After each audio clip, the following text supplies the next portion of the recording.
Hello friends, good evening. स्वागत है आपका बहुत बहुत हमारे इस हेल्थ अवेयरनेस प्रोग्राम में। आज फिर से आपके साथ एक डेंटल पे बहुत ही बेहतरीन टॉपिक लेकर आए हैं। नॉर्मली हम देखते हैं कि जो डेंटल हमारा जो पार्ट है, ओरल हाइजीन बहुत प्रोटेक्टेड है, लेकिन डेंटल में भी हम एक चीज फोकस करते हैं, ब्रेस के ऊपर। और आज हमारे बीच जाने माने डॉक्टर डॉक्टर पूजा खन्ना हमारे बीच मौजूद है, जो कि एक ब्रेसेस की स्पेशलिस्ट है। डेंटल सर्जन तो वो है ही, प्लस वो ब्रेसेस की भी स्पेशलिस्ट है। तो मैम से आज जानेंगे हम कुछ ब्रेसेस के बारे में, कुछ उसके फैक्ट्स, कुछ उसके मिथ्स, और किस तरह की प्रॉब्लम्स या केयर हमें ब्रेसेस के दौरान देखनी पड़ती है और करनी पड़ती है। तो पूजा मैम, बहुत बहुत स्वागत आपका इस प्रोग्राम में। सबसे पहले मैम आप ये बताइए कि ब्रेसेस होते क्या हैं? जो हम डेंटल ब्रेसेस की बातें करते हैं, ये होते क्या हैं exactly? Good evening, everyone. Thanks, Sarabji, for giving me this opportunity. And you have taken up this topic on a very nice day. Today is National Orthodontist yes Day. Ma'am. And I think ये बहुत ही अच्छा topic आज के दिन के लिए आपने चुना है. So, coming to the topic, braces जो हैं, they are a means to straighten teeth. So braces और वायर का एक कॉम्बिनेशन जो है वो दांत के ऊपर लगता है, जिससे दांत धीरे धीरे अपनी गलत जगह से सही जगह पे लेके आ सकते हैं. ओके, तो कितने तरह के ब्रेसेस होते हैं? मतलब कितने तरह के टाइप्स ऑफ ब्रेसेस क्या क्या होते हैं? हम चाहते हैं थोड़ा डिटेल में बताएं आप हमारे व्यूवर्स को। अभी with so much of technological advances, now we see that braces are of various varieties. मैं आपको 1 मिनट स्क्रीन शेयर करती हूँ so that I can show you.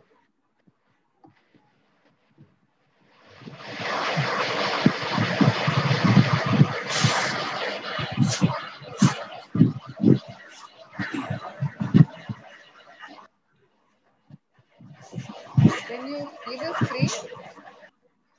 No, we can't see. वैसे आप थोड़ा सा ब्रीफ कर दें, थोड़ा सा वैसे ही बता दें। Okay. ब्रेसेस जो हैं पहले जैसे थे वो सिर्फ मेटल में आते थे, जो स्टील के ब्रेसेस होते थे. सो अब जो है स्टील में भी बहुत तरह के ब्रेसेस आते हैं, जिसमें मेटल ब्रेसेस रहते हैं. फिर नॉर्मली अडल्ट्स के लिए हम सिरामिक ब्रेसेस लेते हैं. Ceramic means they are tooth coloured और दे आर ट्रांसपेरेंट. सो उसका बेनिफिट ये रहता है कि जब वो लगाते हैं दांतों पे तो वो विजिबिलिटी फैक्टर इतना नहीं रहता है. Many children and adults they hesitate कि वो ब्रेसेस लगेंगे, दिखने नहीं चाहिए. Some of them they don't take up treatment because of that very reason. So nowadays we have this option of ceramic or transparent braces, so the visibility factor is very less. तो वो देखने पे पता नहीं चलता है कि है या नहीं. सिरामिक ब्रेसेस के साथ में जो तारे हैं, जो उसमें वायर्स लगती हैं, वो भी टूथ कलर्ड आजकल आती हैं, तो उससे विजिबिलिटी फैक्टर और भी कम हो जाता है. Then we have self ligating brackets. उसमें जो है बेनिफिट हमारे को ये रहता है कि ट्रीटमेंट जो है वो थोड़ा सा कंपैरेटिवली जल्दी हो जाता है और पेशेंट के लिए भी कंफर्टेबल रहता है. Then we have invisible braces. In invisible braces we have lingual braces, जो दांत पे अंदर की तरफ से लगाते हैं और बाहर की तरफ कुछ नहीं रहता है, तो वो ट्रीटमेंट भी चलता रहता है और पता भी नहीं चलता है कि ब्रेसेस लगे हुए हैं. Then we have aligners. This is a recent advancement. इसमें these are like transparent trays, so there is no need to fix braces on the teeth. They are like transparent trays which a patient wears and then changes after a few weeks. So gradually teeth they become aligned because of these aligners. Plus इसमें जो है कुछ conditions के लिए ये fixed वाले braces नहीं होते हैं. उसमें डालने निकालने वाले बहुत सारे अप्लायंसेस आते हैं. That depends condition to condition. So these are the various varieties in braces. Ma'am, ma'am एक तो हम समझ सकते हैं कि जैसे एक ही नीड है, ठीक है, जहां हम अलाइनमेंट की बात करते हैं, जहां हम दांत हमारे सिमेट्री में नहीं है, चलो हमने ब्रेसेस करा, that is an important part. But क्या एक स्टाइल स्टेटमेंट के पॉइंट ऑफ व्यू से भी लोग इसको देखते हैं कि अपनी कॉस्मेटिक फेस वैल्यू के हिसाब से भी कुछ ऐसा होता है आजकल? Definitely, this is one of the major reasons why people go for, braces treatment. Because who doesn't want a sparkling, dazzling smile? Everybody wants, my smile. मतलब उसमें भी एक शॉपिंग है, उसमें भी एक शॉपिंग होती है ब्रेसेस में कि मुझे ये चाहिए लेवल या ये क्वालिटी चाहिए, ऐसा कुछ है? ये डॉक्टर पे डिपेंड करेगा, लेकिन यस आजकल ओके। जो है बच्चे भी बहुत कॉन्शियस है, सो दे से मुझे कलर्ड ब्रेसेस चाहिए, या मुझे क्या कहते हैं उसमें बिना दिखने वाले ब्रेसेस चाहिए. So there is a lot of variety, as far as the shape of the braces is concerned. Now there are gold braces are also available. They are gold plated braces. So colored में there are different, कुछ में जो है variety में the braces itself is colored. It's a colored ceramic, and in certain braces there are colored bands, which people can opt for, both kids as well as adults. So there are many patients who want that के हम ceramic braces लगाएं जो white हो लेकिन उसके ऊपर हम color भी लगाएं. So it's kind of a style statement also. You can enjoy your braces so as ma'am you are what is the undergoing the treatment. So ma'am what is the age criteria normally जो हम मतलब होता है age criteria क्या देखने में गया patients की एज का ब्रेसेस लगाने के लिए मिनिमम या कितनी एज तक लग सकते हैं maximum? Okay, very good question. As far as age is concerned, the best time for a orthodontic checkup is once the first permanent teeth they erupt. So they time of 6 to 7 years. So that is the best time to take the child to an orthodontist, so that in case any problem is coming, it can be seen at that time.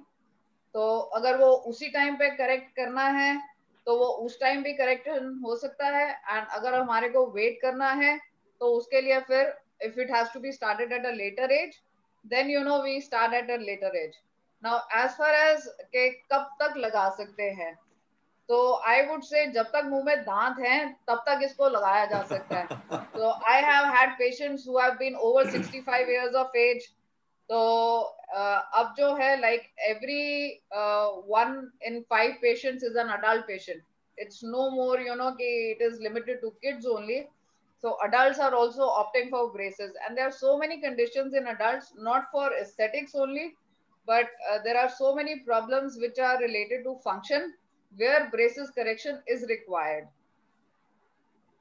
हमारे साथ I have one question. जुड़ सकते हैं नवनीत जी, आप कुछ पूछना चाहते हैं? यस प्लीज पूछ. Please. एक्चुअली मैं ये पूछना चाह रही थी कि जब हम लेटर एज में ब्रेसेस के लिए ऑप्ट करते हैं तो in a long run is there any drawback like weak teeth और something, any side effect?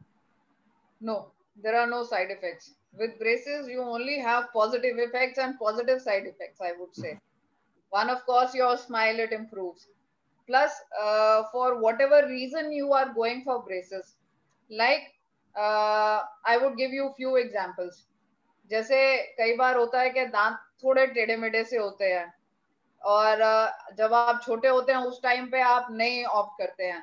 As you grow with growth, what happens, teeth they become more crooked, or sometimes you just have a minor space in the teeth, and as we grow older, because the gums they become weak, the space becomes bigger, then you start seeing spaces in your teeth. अगर हम उसको वैसे छोड़ देते हैं तो there are a very high possibility that the teeth will become loose, and you tend to lose those teeth earlier in life. But if you opt for braces, तो वही प्रॉब्लम को करेक्ट करके वो दांत जो हैं वो स्ट्रॉन्ग भी रहेंगे और काफी लंबे टाइम तक चलेंगे भी. Sometimes in adults what we see, एक ग्राइंडिंग की प्रॉब्लम होती है, दांत आपस में ग्राइंड करते हैं, या कईयों को यहाँ पे जॉइंट में प्रॉब्लम हो जाता है. So then the correction is required for that. तो ब्रेसेस उसके लिए भी है. तो जब एक बार आपकी वो प्रॉब्लम रेक्टिफाई हो गया तो in that way you are saving teeth. So it's not a harmful effect on your teeth. And suppose the teeth are very weak, so definitely in that case we can't go for braces. I hope I have answered your query. Yes, yes. Actually, I've also got this braces job done for the gaps Okay. only when I was 22. That's why I asked this question: is there any drawback for that which I could You face don't look related any to that? older now also. But then also, anyways Vinod ji and कुछ पूछना चाहते हैं? विनोद जी हमारे साथ journalist भी हैं, health care में हैं. Vinod ji, are you listening? I think Vinod I ji think का there is mute a पे है. mute. Yeah, I think there is some. ma'am, I have one more question.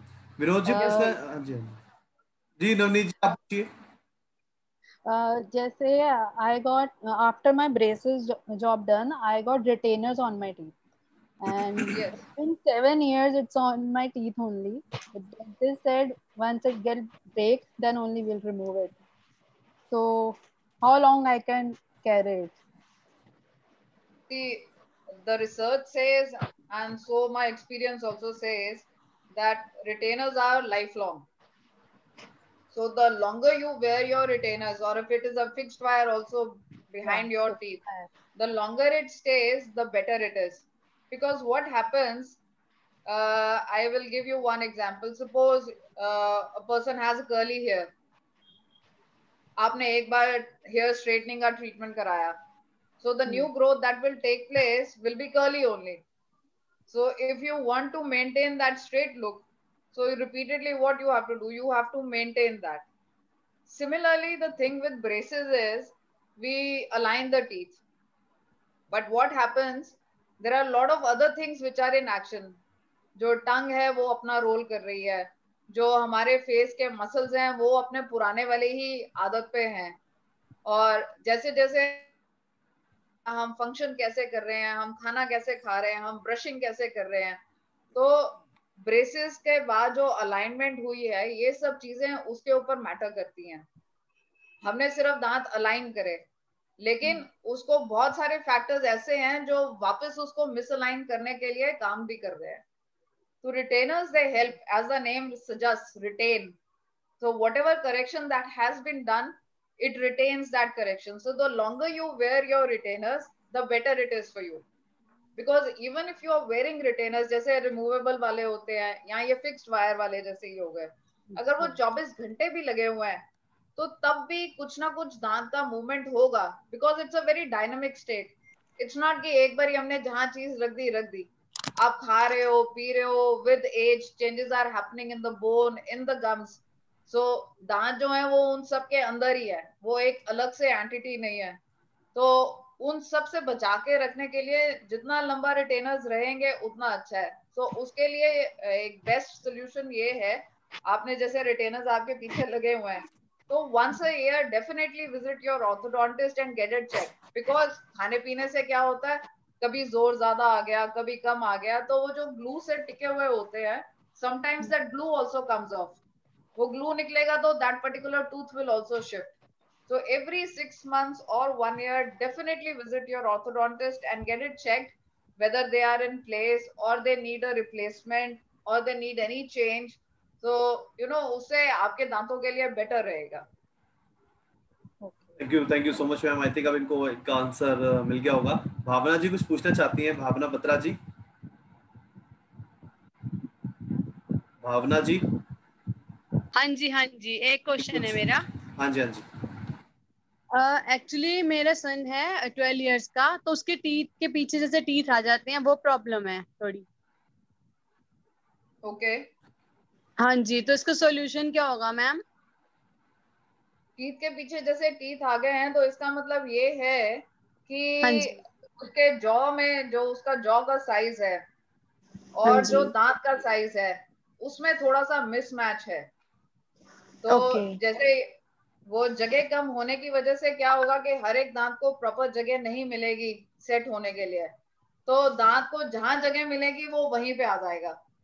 तो उसके लिए फिर ब्रेसिस के ट्रीटमेंट से वो बाकी एक बारी रिकॉर्ड्स वगैरह एनालाइज करने के बाद में पता चलेगा कि बिना दांत निकाले या दांत निकाल के वो इलाज होगा, so that all the teeth they come in shape.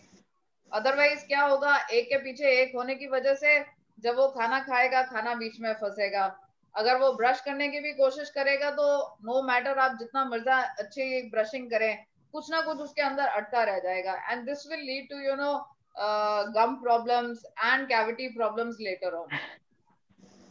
Okay okay, thank you ma'am. You welcome. कुछ okay, thank you so much. कुछ और क्वेश्चन पूछना चाहते हैं भावना जी? नहीं नहीं, thank you thank you. Anyways doctor Pooja Khanna, एक बात बताइए, जैसे हम देखते हैं कि हर चीज का एक प्री रिक्विजिट होता है, तो ब्रेसेस लगाने के लिए हमें क्या ऐसी चीजें जहन में रखनी है कि हमारे दांतों की कितनी पकड़ है, या क्वालिटी, या कैल्शियम, या हमारे गम्स का कितना टाइट होना या होल्ड होना अच्छा है, वो थोड़ा सा बताइए आप. Very important thing you have asked, Sarabjit. Braces लगाने से पहले और during the braces treatment also the oral hygiene matters a lot, क्योंकि गम्स की कंडीशन जितनी अच्छी होगी उतना ही रिजल्ट जो है ब्रेसेस ट्रीटमेंट का बाद के लिए अच्छा आएगा. ये एक बहुत इंपॉर्टेंट फैक्टर है. सफाई और जो गम्स की कंडीशन है वो मजबूत होना जो है वो बहुत जरूरी है. नहीं तो इसमें और क्या, आप एज अ डॉक्टर आपको क्या क्या चीजें रिक्वायरमेंट होती हैं एक ब्रेसेस लगाने के लिए कि आपको लगे कि हाँ, now I am very satisfied with the doctor, with the patient treatment, आपके पॉइंट ऑफ व्यू से? मेरे पॉइंट ऑफ व्यू से ये है, since it's a very long treatment, I would say depending upon the condition also the treatment can vary from few months to few years कि क्या problem है आपकी. तो उसमें दो तीन चीजें जो सबसे ज्यादा इंपॉर्टेंट है, आई वुड से इट्स लाइक अ तपस्या. तो वो पेशेंट की तरफ से, डॉक्टर की तरफ से, दोनों की तरफ से है. तो क्योंकि ये लंबा इलाज है and it is not a very simple thing to do, तो इसके लिए सबसे पहले तो पेशेंट का कोऑपरेशन सबसे ज्यादा मायने रखता है. अगर पेशेंट जो है उसको जैसे बोला गया, अगर सपोज डालने निकालने वाली प्लेट ही है, अगर पेशेंट पहनेगा जितने घंटे उसको बोला गया, अगर सपोज वो 24 घंटे लगाना है या वो 16 घंटे लगाना है और वो नहीं लगाता है तो वो रिजल्ट नहीं आएगा.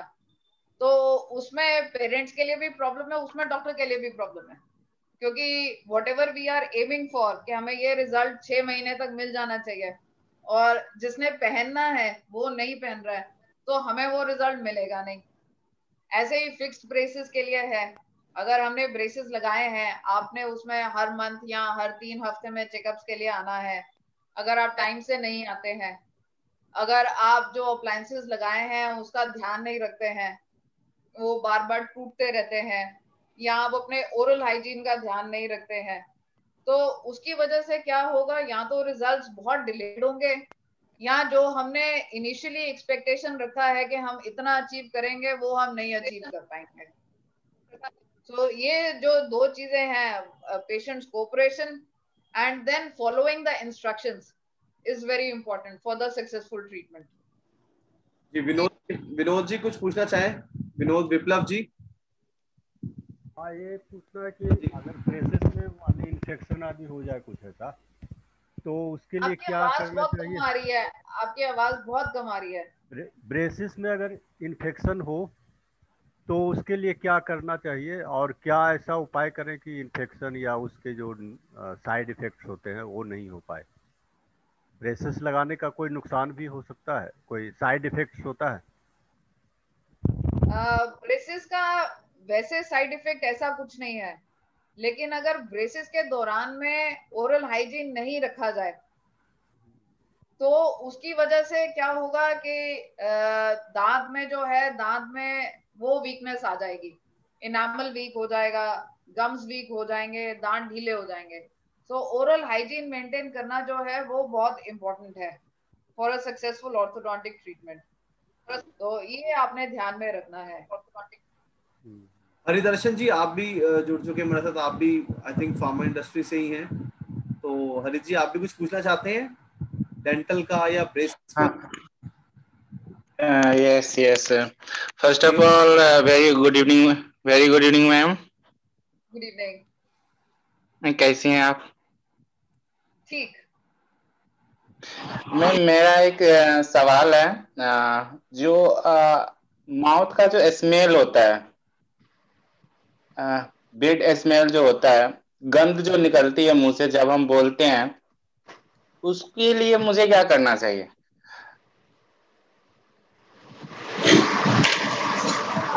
हालिटोसिस भी बोलते हैं।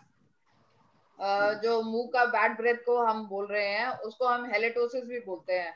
और इसके बहुत सारे कारण रहते हैं। सबसे पहले तो ये है कि किस कारण की वजह से वो है। जो सबसे सिंपल कारण है, जो सबसे पहले देखने चाहिए कि आपका ओरल हाइजीन कैसा है। आप ठीक अच्छा। से ब्रश कर रहे हैं कि नहीं। बहुत सारे लोग जो हैं वो कहते हैं कि हम दिन में 2 बार भी ब्रश कर रहे हैं, 3 बार भी कर रहे हैं, लेकिन उनकी ब्रशिंग टेक्निक जो है वो सही नहीं होती है। वो दांत को मजबूत बचाने की बजाय उसको और कमजोर बना देती है अगर ब्रशिंग टेक्निक ठीक ना हो। कई लोग जो है वो ब्रश इतनी आराम आराम से करते हैं कि वो हवा में ही ब्रश हो जाता है। तो जो चीजें साफ होनी चाहिए वो साफ नहीं होती, and that also leads to bad breath. Then हमारे मुंह में जो है वो ऐसा नहीं किसी एक के होगा, वो लगभग सभी लोगों के मुंह में जो है टाटर जमता है। टाटर जो होता है एक तरह का पत्थर जैसा, कैलकुलस जैसी चीज होती है जो दांतों पे आती है। उसकी सफाई करवाना जो है बहुत जरूरी है। अगर वो नहीं करते हैं तो उसकी वजह से क्या होगा कि वो बढ़ता बढ़ता मसूड़ों के अंदर चला जाता है और मसूड़े कमजोर हो जाते हैं, और वो इन्फेक्शन होने की वजह से क्या होगा कि बैड ब्रेथ आएगा। Then even suppose your oral hygiene is fine, you don't have calculus, and if you are drinking less water, अगर आप पानी कम पी रहे हैं तो वो पानी कम पीने की वजह से भी जो है मुंह से एक गंध सी निकलेगी। तो उसके लिए ये है कि अगर आप पानी नहीं ज्यादा पी रहे, क्योंकि मोस्टली लोग क्या रहते हैं कि एसी के एनवायरनमेंट में रहते हैं, ऑफिस में बैठे हुए हैं, भागा दौड़ी कर रहे हैं, तो वो उसकी वजह से पानी जो है बिल्कुल दिमाग से निकल जाता है। और पानी सिर्फ तभी नहीं पीना चाहिए कि जब वो प्यास लग रही है। So for your good dental health, this is one very important point कि आप हर आधे घंटे में 1-2 छोटे घूंट पानी के पीते रहें। उससे क्या होगा कि मुंह की सफाई भी होती रहती है और दांत और गम्स जो हैं वो बहुत हेल्दी रहते हैं। तो ये एक बहुत जरूरी चीज है। फिर और कारण जो है, कई बार जिन लोगों को डायबिटीज रहता है या कोई सिस्टमेटिक, कई बार कुछ सिस्टमिक प्रॉब्लम्स होती हैं जिसकी वजह से भी बैड ब्रेथ रहता है। डायबिटीज उसमें से एक है। डायबिटीज जिन लोगों को रहता है, अनकंट्रोल रहता है, उनके भी मुंह से जो है बैड ब्रेथ आती है। देन कईयों को लंग की प्रॉब्लम रहती है या साइनसाइटिस भी रहता है, उनके भी जो है मुंह में से बैड ब्रेथ आता है। तो ये कारणों की पहले जांच करनी पड़ेगी कि आपका डाइजेस्टिव सिस्टम ठीक है कि नहीं है। जिन लोगों को कॉन्स्टिपेशन भी रहता है उनको भी जो है बैड ब्रेथ की प्रॉब्लम रहती है। सो ये सब कारणों की एक बार पहले देखें कि किस वजह से बैड ब्रेथ हो रहा है, एंड देन उसके हिसाब से जो है फिर उसका ट्रीटमेंट निकलेगा। अच्छा, तो अगर वो बहुत सारे में वजह से है तो वो दांत की सफाई करानी पड़ेगी, आपको ब्रश ठीक से करना पड़ेगा, एक ठीक टेक्निक ब्रशिंग की सीखनी पड़ेगी, तो वो बैड ब्रेथ की प्रॉब्लम नहीं रहेगी। और अगर वो जैसे आपका अगर खाना पीना ठीक टाइम से नहीं है, डाइजेस्टिव सिस्टम में कुछ प्रॉब्लम है या कोई और प्रॉब्लम है या साइनसाइटिस जुकाम जिन लोगों को ज्यादा रहता है, तो वो जो है वो कारणों को ठीक करना पड़ेगा ताकि बैड ब्रेथ नहीं रहे। अच्छा, हेलो। जी हरी, आप कुछ और पूछ। हाँ मैम। हाँ, मैं ये पूछ रहा हूँ, तो बहुत सारे मार्केट में जैसे बहुत सारे प्रोडक्ट आते हैं टूथपेस्ट को लेके, तो उससे अगर बहुत सारे कंपनियां बोलती हैं जो नहीं इससे चला जाएगा, इससे चला जाता है, इसमें क्या 100% क्या जाती है इससे, या फिर कुछ अलग करना होता है? टूथपेस्ट काफी तरह के रहते हैं, कुछ मेडिकेटेड होते हैं, कुछ जो हम रूटीनली यूज करते हैं। यस। अच्छा, मेडिकेटेड जो है वो कुछ स्पेसिफिक पर्पस के लिए रहते हैं, जैसे कईयों के मसूड़ों में से खून आता है या कभी जिन लोगों को सेंसिटिविटी की प्रॉब्लम रहती है, कुछ टूथपेस्ट जो है उस काम के लिए रहते हैं। और बाकी जैसे हम ये नॉर्मल टूथपेस्ट मार्केट में देखते हैं, तो रूटीन ओरल हाइजीन के लिए you can use any toothpaste. But the most important factor is how you are brushing your teeth. अगर ब्रशिंग ठीक नहीं होगी, आप बेस्ट टूथपेस्ट भी ले सकते हैं तो वो भी काम नहीं करेगा. तो आपकी ब्रशिंग टेक्निक के ऊपर ज्यादा डिपेंड करेगा rather than on the toothpaste. Toothpaste, any toothpaste you can use routinely. Okay. Anyways, let's take some. Okay, thank you. Another question, ma'am. Ma'am आजकल जैसे जो लोग स्पोर्ट्स के प्लेयर हैं, you know those are very fond of sports, या जो sports में actively involve हैं, बट उनको भी कईयों को ब्रेसेस लगे होते हैं. सो वो कैसे ध्यान रखेंगे अपने इस ब्रेसेस का, जब जो ये स्पोर्ट्स के अंदर जिनका करियर है या जो स्पोर्ट्स में इन्वॉल्व है, कुछ ऐसा स्पेशल प्रिकॉशन है उनके लिए? Yes. अब बच्चों को हम खेलने से रोक नहीं सकते हैं और स्पोर्ट्स एक्टिविटी से भी नहीं रोक सकते हैं. तो when we are putting braces, तो उनको हम पूछ लेते हैं. सपोज जैसे कुछ लोग बास्केटबॉल या ऐसे वॉलीबॉल वगैरह में इन्वॉल्व होते हैं, कुछ जूडो कराटे वगैरह में होते हैं. तो normally we tell the child के वो सॉकर प्लेयर्स भी, आजकल सॉकर का भी बहुत वो है कि एक तो वो ध्यान रखना है कि बॉल वगैरह जैसी चीजें जो हैं वो फेस पे आके नहीं लगे. Try as much as possible. Then braces के लिए जो है वो गार्ड्स आते हैं, स्पोर्ट्स गार्ड्स आते हैं. So at the time of playing a sport, those kids or individuals, they can wear a sports guard या माउथ गार्ड जिसको बोलते हैं. उससे जो है फिर वो ब्रेसेस से इंजरी होना या ब्रेसेस को नुकसान होना वो नहीं होता है. मैम जब ये ब्रेसेस रिमूव हो जाते हैं कुछ टाइम बाद या कुछ सालों बाद, तो आफ्टर ब्रेसेस रिमूवल क्या डेंटल केयर करनी पड़ती है? Very good question, and this is the most important question. Braces निकालने के बाद, ब्रेसेस सिर्फ आई कैन से वो एक जरिया है दांत को गलत जगह से ठीक जगह पे ले जाने का. वो सिर्फ दांत को एक पोजीशन से दूसरी जगह पे मूव करते हैं. उसके बाद जो एंड रिजल्ट हमारे को मिला है, जैसे मैंने नवनीत जी को भी बोला था, वो डिपेंड करता है जो एंड में वो अप्लायंसेस मिलते हैं जिसको हम रिटेनर्स बोलते हैं, वो पूरा सक्सेस जो है वो रिटेनर्स के ऊपर डिपेंड करता है. सो वो रिटेनर्स पहनना जो है वो बहुत इंपॉर्टेंट है, and there is a protocol which has to be followed. So normally there are like two sets of retainers, one is fixed and one is removable. तो फिक्स्ड वाला जो है वो नॉर्मली आपके आगे के दांत का ध्यान रखता है. जो डालने निकालने वाले रिटेनर्स होते हैं वो आपके ओवरऑल जॉ का जो है करेक्शन उसको ध्यान में रखते हैं. सो जो इनिशियली जब ब्रेसेस रिमूव किए जाते हैं तो उस टाइम पे जो दांत हैं वो हड्डी के अंदर जो बोन में है वो पोजीशन में इतना सॉलिड नहीं होते हैं. वो उस पोजीशन में फिक्स करने का काम जो है वो रिटेनर्स करते हैं. So depending upon the treatment and depending upon what problem you had earlier which has been corrected, तो पहले 5 से 6 महीने जो है वो रिटेनर्स फुल टाइम पहनना पड़ता है. फिर हर इंडिविजुअल का जो है वो टाइम पीरियड थोड़ा थोड़ा वेरी करता रहता है. तो उसमें पहले जैसे कुछ घंटे हम कम कर देते हैं, फिर जैसे रात में ही पहनना है, फिर कुछ महीने एक रात छोड़ के पहनना है, फिर उसके बाद आफ्टर 2 years और सो वो सिर्फ हफ्ते में 2 दिन पहनना है. फिर और स्टेबिलिटी जैसे जैसे आती है तो वो सिर्फ हफ्ते में 1 दिन पहनना है. तो ये टाइम पीरियड जो है वो जितना लंबा चलता रहेगा उतना ही अच्छा है. दांत वो अपनी पोजीशन में रहेंगे. जैसे मैंने पहले भी बोला कि अगर भी कोई जाना पहन रहा है तब भी कुछ ना कुछ छोटे मोटे चेंजेस होते रहेंगे.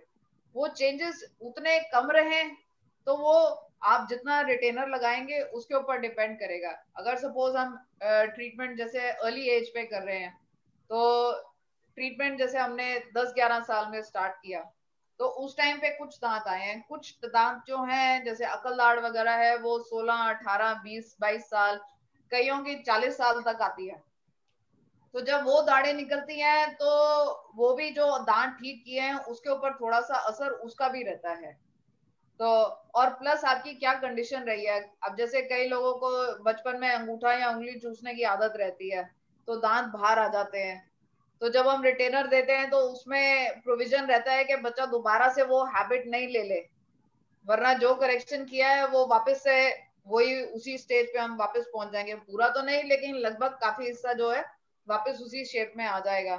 तो कुछ चीजें जो हैं कईयों की जैसे बहुत छोटी बोन होती है, वो बोन को हल्का सा एक्सपैंड किया जाता है. वो वापस अपनी जगह पे नहीं आ जाए, तो रिटेनर्स जो हैं उसमें हेल्प करते हैं। तो जो सक्सेस रहेगा इसका ब्रेसेस ट्रीटमेंट का, वो रिटेनर वेयर के ऊपर रहेगा। मैम टूथ एक्सट्रैक्शन करने की भी जरूरत पड़ती है ब्रेसेस के लिए, या डिपेंड करता है कंडीशन के ऊपर? ये कंडीशन के ऊपर डिपेंड करेगा। अब कुछ लोगों का जो जॉ साइज है, जॉ साइज छोटा होता है और उसके हिसाब से दांत बड़े होते हैं, या क्या कहते हैं कि दांत का साइज ठीक होगा तो जॉ बहुत ही छोटा छोटा होगा। और उस केस में जो है हमारे को जगह बनाने के लिए, दांत को अलाइन करने के लिए फिर दांत निकालने पड़ते हैं। कईयों में 4 निकलते हैं, कईयों में 1 निकलता है, तो वो कंडीशन पे डिपेंड करेगा। और कईयों में जो होता है वो पॉसिबिलिटी रहती है कि जॉ को हम थोड़ा सा डेवलप कर लें, तो जो अगर दांत आगे पीछे हैं या अपनी पोजीशन में नहीं है वो उसमें सेटल हो जाते हैं। तो हर केस में दांत निकालने की जरूरत नहीं होती है, लेकिन there are few cases where you know extractions are required.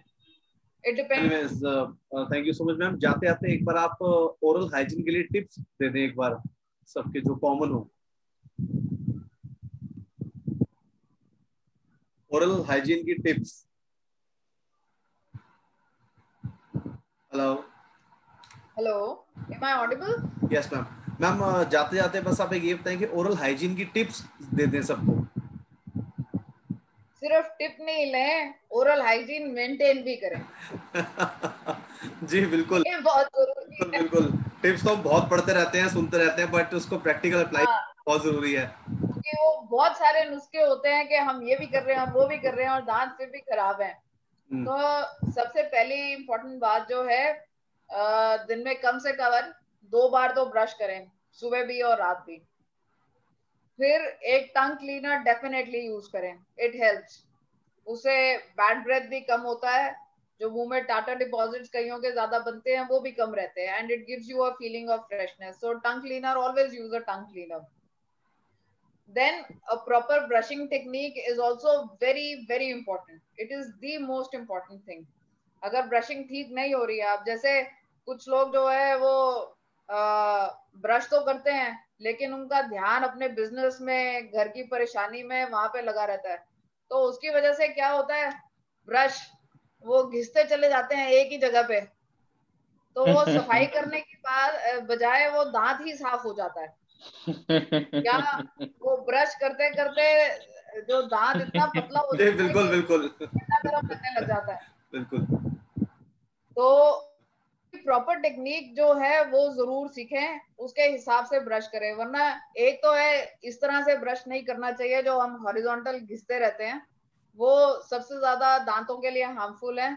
फिर ऐसे ऐसे करके रेलगाड़ी नहीं चलानी है, उसकी वजह से आपके दांत वीक होते हैं ना कि मजबूत होते हैं।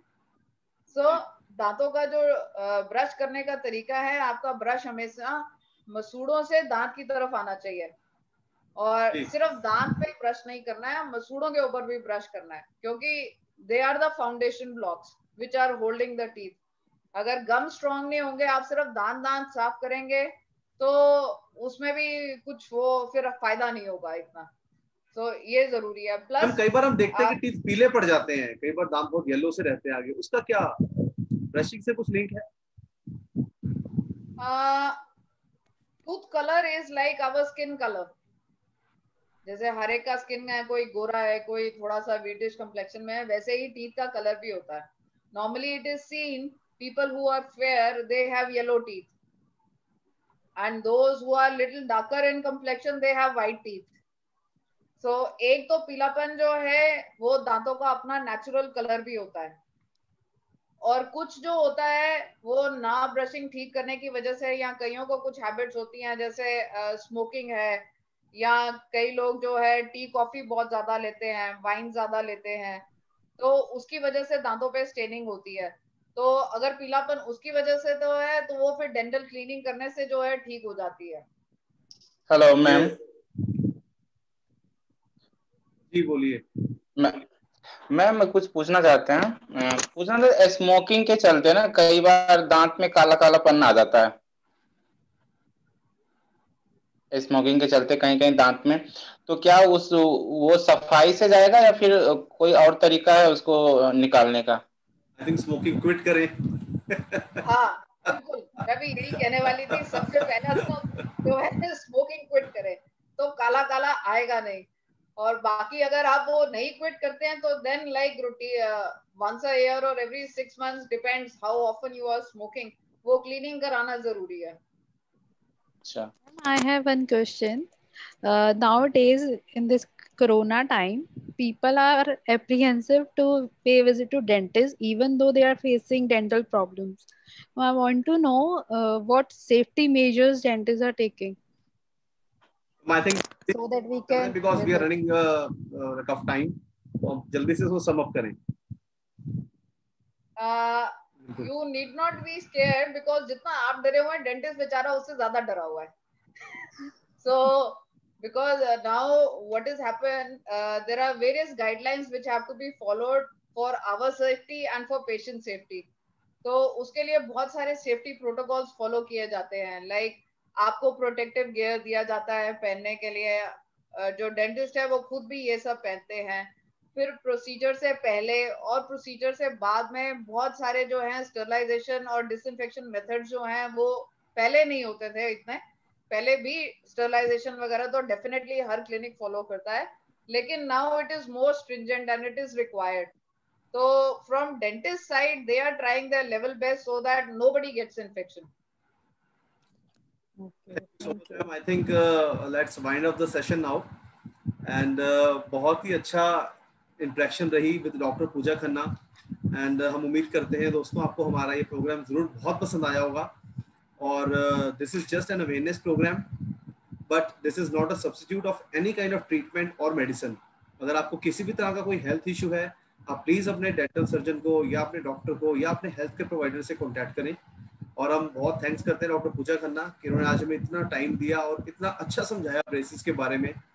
और मैम हम उम्मीद करते हैं आगे भी हम कुछ ना कुछ अवेयरनेस प्रोग्राम, कुछ नया टॉपिक आपके साथ जरूर डिस्कस करेंगे। Sure, sure. Thank you so much to everybody. Thank you, ma'am. Thank you so much ma'am. Thank you. Bye, take care ma'am. Bye. Thanks.